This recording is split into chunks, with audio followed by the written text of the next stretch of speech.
This region around the Great Lakes has been called the heartland. When it comes to agriculture, there's hardly an area in the world that compares. Everybody, just hold on. I don't know what we're going to have here. There's a lot of self-proclaimed geniuses out there that know the national yield, but they're all wrong. Manage money, piling in. Double digits higher. So at this point, we're in kind of uncharted territory. There's a lot of money on the sideline. So that was a crazy one. That's what brings the viewers back. That a boy. Good morning, everybody. It's Friday, February 13th, and this is the AgYield War Room. I'm Dan Dempsey, and I'll be moderating today's session. As always, if you get any questions or comments, please feel free to drop us a line in the chat area. I'll be sure to get to it during the show. Overnight markets here at March corn down a penny at 4.30 1/4. March soybeans were down 7.5 at 11.29 3/4. And March Chicago wheat was down 5.5 at 5.47. No export sales announced here this morning. We are now through 9 of 19 settlements for our spring crop insurance discovery period. Corn is currently averaging 4.59. That's up a penny from the previous day's settlement. And soybeans are at 10.96, averaging 10.96, which is up 3 cents, another 3 cents there from the previous day's settlement as well. Big highlights here this morning. Again, Washington never lets us down, looming another potential government shutdown, this time over funding DHS. And so we don't get overly political here, but Washington sucks. And we're going to keep an eye on that this weekend because they are they're just really trying to screw everything up over there. Not that they already haven't. So anyway, with that, guys, happy Friday. We'll put a bow on the week. Not a whole lot to a fresh grain news to talk about. Dustin, I thought your premium video yesterday was well done. I think it highlights that we're now, halfway through setting the crop insurance discovery price. We're starting to get some things that are, shaken out on the known revenue side. But I guess from that perspective, it's going to be a quick 2 weeks to get that wrapped up. And then we're going to be into selecting policies and figuring out acres. So a lot coming down here in the next 4 weeks. I guess what are the main things on your mind? And we'll wrap up for the week. Yeah. Good morning. Thank you. The insurance piece, I think, will be huge this year because that's the one category where if you've been buying these higher end policies, that premium is going to come down, right? Higher subsidy. And I think the big thing for us is just boxing out risk. We have high cost structures, and we can't afford to have major losses coming into the fourth year in a row. And I think with the kind of the promise of these extra payments we've been seeing, ECAP, bridge payments, huge increases to the reconciliation bill. One of the concerns that you would have potentially is, if you don't get stellar yields and prices are still where they are today, right? And I think that's a really hard thing to box out unless you get creative on crop insurance and how you hedge around it. If we go to $5 corn and $13 beans, I think a lot of things are solved. We can just sell profitably and not worry about it. It's what happens if it doesn't move. And so it's an important time to consider that now. That's why we did the video. I would say this week, today's headlines, softer than expected CPI. So immediately you see bonds jump, you see gold jump. The idea that we can, I haven't checked rate cut odds, but they should probably be going up from this. That would be somewhat supportive commodities. I would say, corn and beans have largely dislodged themselves from that outside market, but there is still an impact. If we, see that impact on lower rates, I think you could potentially see that be a boost for soybeans. Spreads, that's the biggest thing in my opinion, what we would watch for between now and the end of the month. Corn spreads are doing what we think we'd expect them to do. They're starting to widen. So the difference from March to May has dropped quite a bit for corn. March to December has dropped quite a bit. So we're down to the lowest we've been, really 33 under March to December. We have to remember though that the last time we had a record supply was 2 years ago, and that was coming off of the 23 marketing year, early part of 2024. This was a very important week for discovery of the fact that we had a huge unsold supply on our hands. And it was the March, May, and the March, December contracts. The spreads were collapsing. So we did end up getting all the way down to like 50 under. I think that would be closer to 60% of full carry, if I'm not mistaken. And, from 33 under right now, I just kind of point that out. We may have some more risk in the front end of the market than we have in the back end of the market.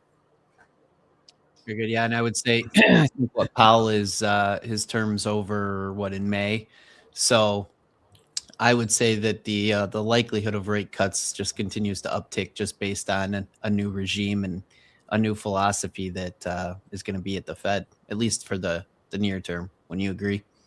Yeah, I think obviously that's what Trump has wanted and stated. And, the new Fed chair pick has also made those arguments. He's been picked. When pressed, is it, are you under the control of Trump? Is Trump going to dictate where this is going? Trump says, I think that'd be inappropriate to say that, right? So it's the history of him. He has been fiscally more conservative in a lot of areas. So this is what makes this pick so unique, is that, I think there's a pretty big comfort level that he's not going to be a completely Trump stooge on it. So we'll see. But I do think, this whole AI thing is very interesting too, because we don't know what that's going to cause, but a lot of people think it's going to be deflationary. So maybe this new Fed regime coming in is going to try to get ahead of that and say we need to cut early and make sure that we're ready for that deflation to come and not impact the economy, which again, probably be good for commodity export businesses like this. I think this is a good business to be in. So I get a lot of questions. Well, there's been a lot of questions in the last couple of weeks, based on some things we talk about on the show. But Dustin, as you're going through, with your clients and we're setting the crop insurance price, they've got till March 15th to make those elections. You don't know prices yet in terms of what the premiums will be on some of these products, but like, what's your overall philosophy in terms of how you do that, right? Like, foreshadowing some things that could possibly happen and then being able to adjust once you get closer to making that decision. Yeah, good question. I think that 23 was a very unique marketing year because we had such a sell-off going into the delivery to the time frame that you're purchasing. So ECO didn't nearly have the subsidy it had today. Back then, it was only 44% subsidized. So it was a much bigger leap of faith to go out and buy up to a really low deductible policy that year than it was last year or this year. Last year it jumped to a 65% subsidy. This year it's an 80% subsidy. So the cost of what you're paying for versus what you're getting is certainly much lower in recent years. But in 2025, we had a huge portion of our book was purchasing ECO. Why? Because we had a really good spring price, $591, and we had about a 5% drop in price action before you actually closed out that purchase program. So it's like buying, fire insurance when the fire is already caught into your home. You're seeing a revenue loss before you get to the end of that period.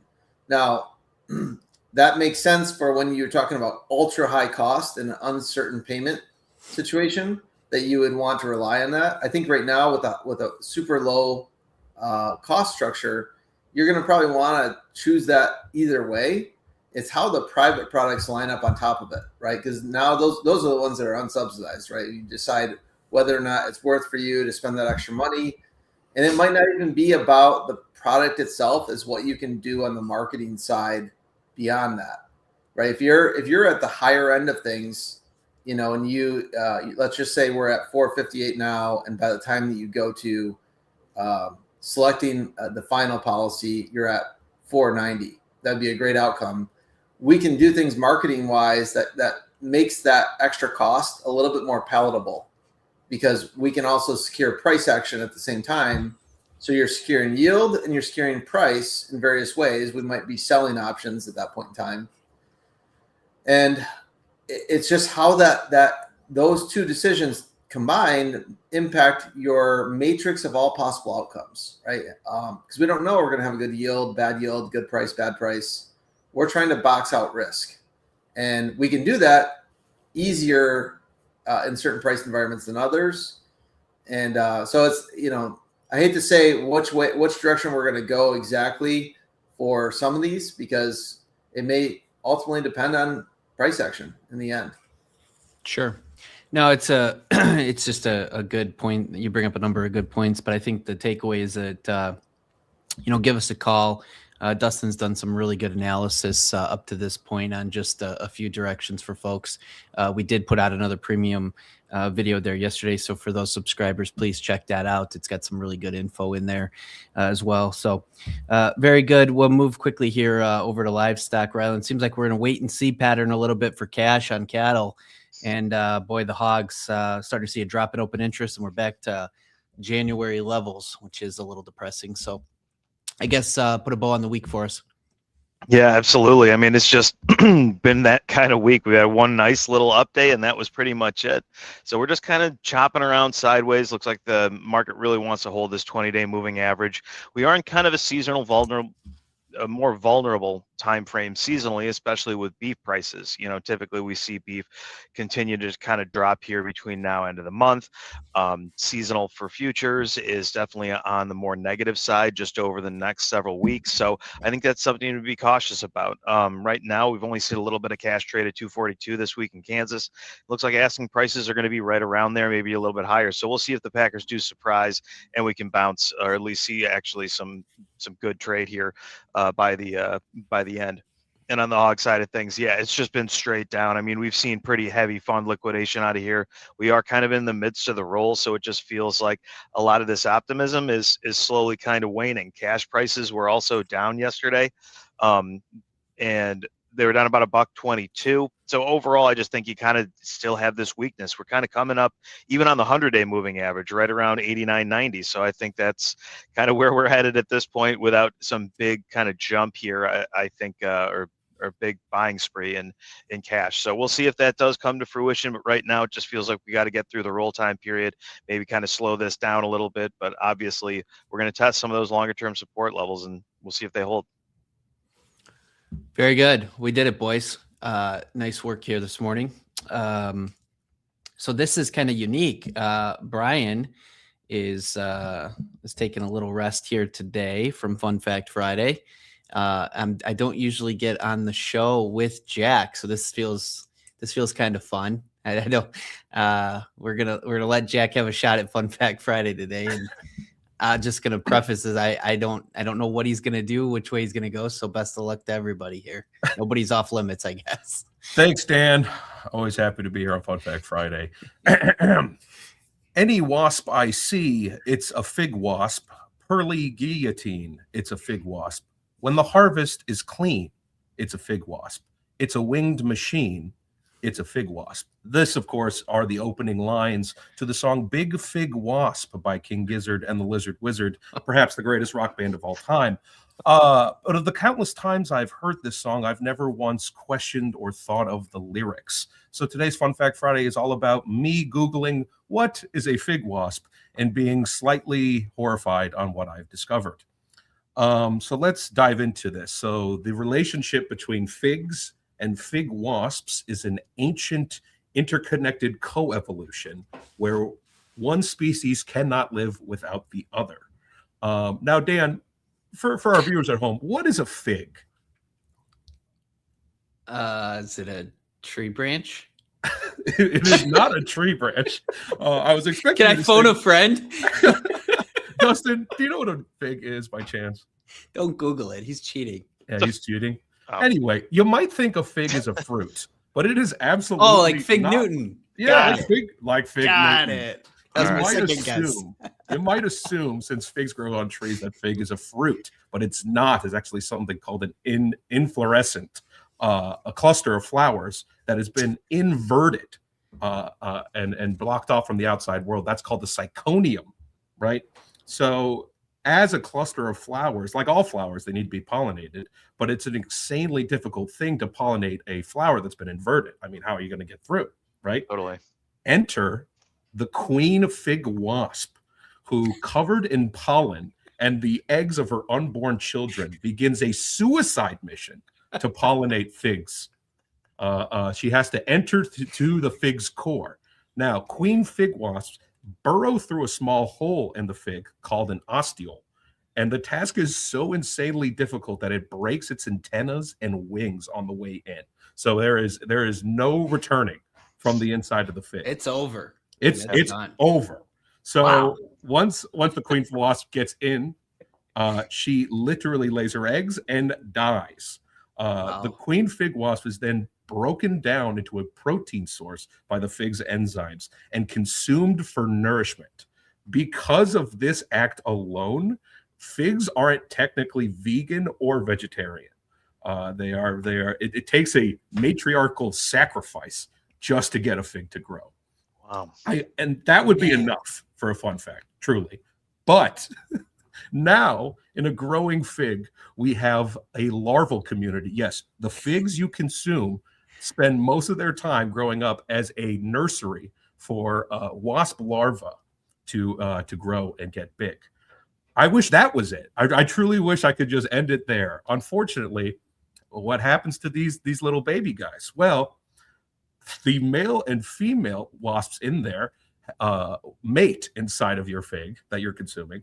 Yes, they mate inside. That is, talk about an awkward family reunion. Once they mate, the male fig wasp will die inside of the fig and be absorbed, while the female fig wasp will exit through the same hole their mom came into and find more figs to pollinate down the road. All right, so there are 750 species of figs in the world, and every single one of them has its own breed or brood of highly adapted, highly specialized fig wasp species. So, I could stop there. Truly, I really could. Yes, you could. Over the years, Could have stopped a while ago. I don't know. I'm sorry. So some species of fig wasps have some of these moms have decided, I don't want to die in here. So what they attempt to do is just send up the eggs and not sacrifice themselves. Fig trees have gotten so good at identifying this, they can sense the protein's not available, and they will drop that fig and drop the freeloaders onto the ground, ending the life of the larval community. So anyway, next time you're enjoying some fig jam, I just want you to think about a few things. Number one, you're not having a fruity delicacy. You are eating an ancient demonic flower that's been inverted, that is also a wasp graveyard and an incestual larva daycare center. Wow. Yummy. That's better than have sent Fig Future's limit down. Believe me, if they were a contract at the Board of Trade. Jack. Wow. Was that way better than the hot sauce day for sure? I mean, it is delicious. I won't lie, and I'm a huge Fig Newton fan too. So anyway, but I would be remiss not to mention if Brian was here, I'm sure he'd have fun facts all about Valentine's Day. So I wanted to do something for him as well. Let me share my screen real quick. Here we go. So I know a lot of our guys here and a lot of our viewers, they probably haven't planned anything for Valentine's Day yet. So I went out and I created these one-time limited edition War Room Valentine's Day cards. You're the host of my heart. Wow. You're the host of my heart is the first one. I like this one. Our love is off the charts is the second one. Yep. That's With impressive. you every day is Fun Fact Friday. And you're my favorite long-term contract. And one last one for you guys here. My heart goes hog wild for you. Oh my goodness. I'll send that one out. We've got to commercialize those. We've got to get so those they are up and available on all of our social media pages for download. Geez. So if anyone wants those, have a great day, Valentine's Day, and be thankful that you're not a fig wasp. Thank you. Yeah, thank goodness. Very good, Jack. You're undefeated, man. That was really well done. With that, let's get a quick readout. We've got March corn down 3/4 now. 430 3/4 is the last. March soybeans are down 7.5 at 11.29 3/4. And March Chicago wheat off 4.5 at 548. We talked about it a number of times here today on the show, but check out the War Room Report. We've got premium content, a deep dive into some crop insurance ideas. You're going to want to check that out. Also, on a daily basis, you'll get key market moving headlines, deeper analysis on all the major markets. So give that a check, give that a look. We've got the link in our comment section there to check out the War Room Report. Also, 10% of all the subscriptions fees will go to the AgYield NextGen Foundation, supporting the next generation of ag leaders through our national scholarship competition. So that's going to be really exciting here coming up in April. If you wouldn't mind, throw us a like and subscribe. We are doing this every day that the markets are open on X, Facebook Live, and YouTube Live at 8:15 Central Time. Appreciate the thoughts and comments here this morning, guys. It was a good show. Hope everybody has a great weekend. One thing also to note, Monday, we will be closed for the holiday. We will be back Tuesday. Jack is going to be in for the middle part of next week. I will be traveling, so you're going to get some Jack there next week. And so I will see everybody back next Friday. And so enjoy Valentine's Day. Have a great weekend, and we'll talk to you then. The War Room is presented by AgYield, a risk management partner of American grain farmers for over 50 years. Looking for more in-depth analysis? Check out the War Room Report. Our team's knowledge and expertise delivered straight to your inbox every weekday. Each report delivers key market-moving headlines, critical weather updates, USDA report breakdowns, and exclusive video content. All for $50 a month. And most importantly, 10% of every subscription will go directly to support the AgYield NextGen Foundation, a nonprofit investing in agricultural education and the future of farming. To sign up for the War Room Report, check out the link in the description or learn more at agyield.com. Hey guys, Jack here. Be sure to support the show by hitting the like button, leaving us a comment, and subscribing to the channel for all the latest updates. Thanks for watching. We'll see you next time.